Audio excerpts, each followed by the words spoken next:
Mesdames et messieurs, lire, c'est boire. L'esprit qui ne lit pas maigrit, comme le corps qui ne mange pas maigrit aussi. C'est de Victor Hugo. Chers fidèles téléspectateurs, bonjour, bonsoir selon l'endroit où vous nous recevez. Bienvenue dans l'émission Entre nous. Comme vous le savez, nous recevons un intellectuel, un grand écrivain malien. Il s'agit de M. Mohamed Tita Jean-Pierre.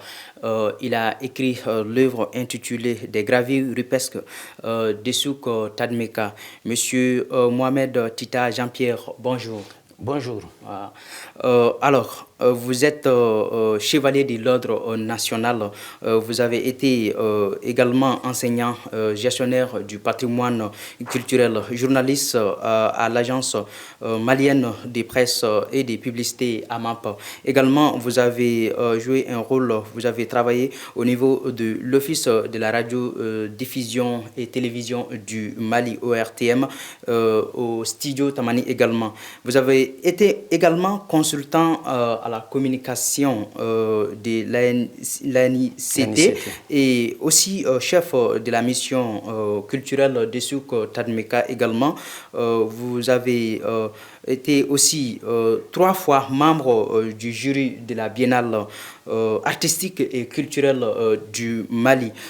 Après lecture de cette brève aperçu sur votre parcours professionnel, on peut se poser la question à savoir qui est M. Mohamed Jean-Pierre en ce moment?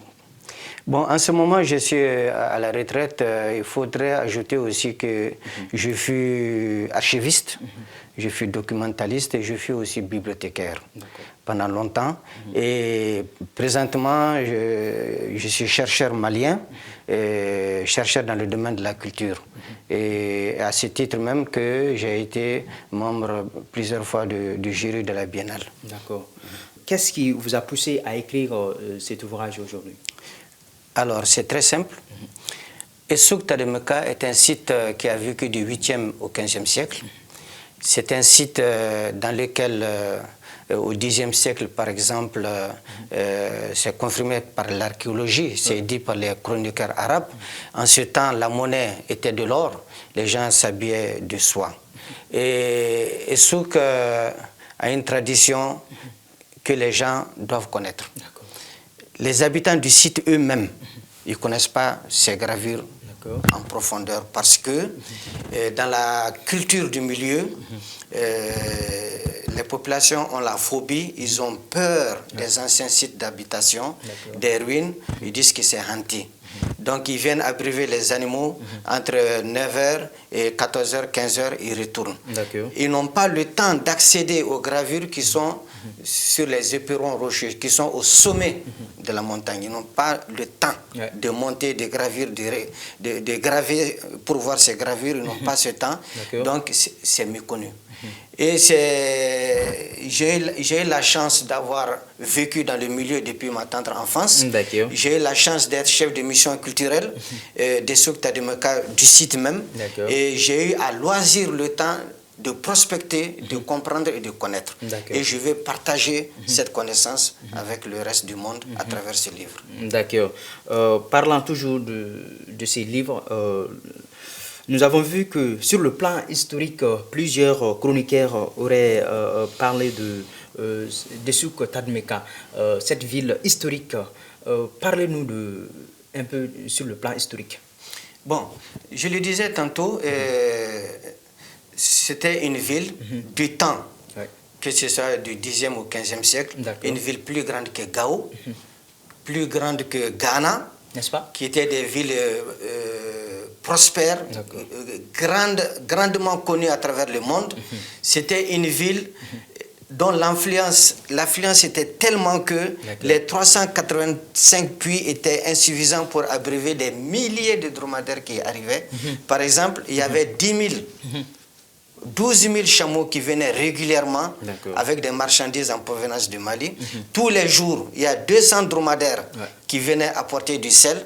Et sans compter les autres mouvements des populations, il y avait du monde.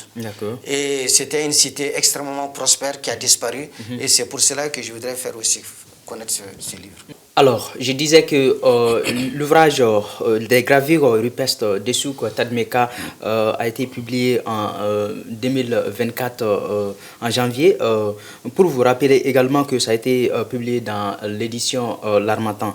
Au niveau de la troisième question, on se pose la question, Monsieur Jean-Pierre Tita, sur le plan organisationnel et culturel. Que peut-on retenir de cette grande ville, comme vous le dites dans l'ouvrage? Donc c'est un site qui était très fréquenté, c'est plus grand que Ghana à l'époque, plus grand que Gao à l'époque. Donc c'est un site extrêmement fréquenté par... il y avait des ambassadeurs, des représentants des grands empires, des représentants de toutes les grandes cités au nord, au bord du Maghreb, qui étaient là pour le commerce. C'est une ville commerciale. Et les échanges commerciaux étaient intenses. C'est pour vous dire que, par exemple, les chroniqueurs ont rapporté qu'il était fréquent que 12 000 dromadaires arrivaient du Ghana chargés de marchandises. Il était fréquent que tous les jours, d'ailleurs, quotidiennement, 200 dromadaires apportaient du sergem de Taoudéné ou bien de Raza. Et c'est pour dire aussi que les 385 puits de puits à peine suffisaient pour entretenir tout ce monde-là, et sans compter les populations environnantes. Donc c'était une cité extrêmement prospère, les gens s'habillaient de soie, la monnaie était de l'or. Est-ce que la tradition orale est une source d'inspiration pour vous?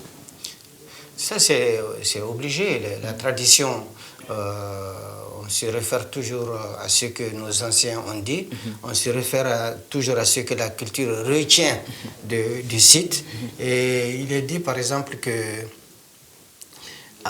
ces gravures rupestres, surtout les Tifinagh, c'était écrit par Amamalan.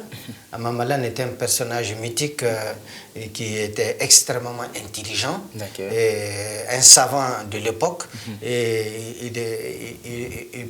il portait le témoignage de tout ce qui existait dans le temps, que ce soit les chasses, que ce soit les manifestations, et surtout l'écriture. Mais l'écriture aujourd'hui, on n'arrive pas à la comprendre, parce que c'est peut-être la langue qui a évolué, mais ce qui est sûr, il y a des signes qui n'existent pas dans les Tifinagh aujourd'hui, que les Tamasheks utilisent présentement. Et donc cet ouvrage aussi, c'est pour faire appel à des spécialistes, que les gens s'intéressent à ce domaine afin de savoir qu'est-ce que ce site représentait dans le passé et quel bénéfice ça pourrait être pour le futur. D'accord. Comment est-ce que vous avez fait pour interpréter ces graphiques-là? Comment est-ce que vous avez fait? D'abord, il faudrait qu'on retienne que je suis bibliothécaire. J'ai beaucoup lu. Je suis archiviste. J'ai fait 3 mois et plusieurs mois de formation aux Archives nationales du Mali. Et plusieurs fois, j'ai été documentaliste. Et étant curieux de ce qui se passe dans la région de Kidal, je me suis intéressé à tout ce qui est culture, surtout dans ce domaine-là. Donc c'est ce qui a fait que je suis arrivé à comprendre un peu la traduction. À travers les ouvrages de mes prédécesseurs, j'ai pu comprendre que tel signe signifie ceci, tel signe, autre signe signifie cela.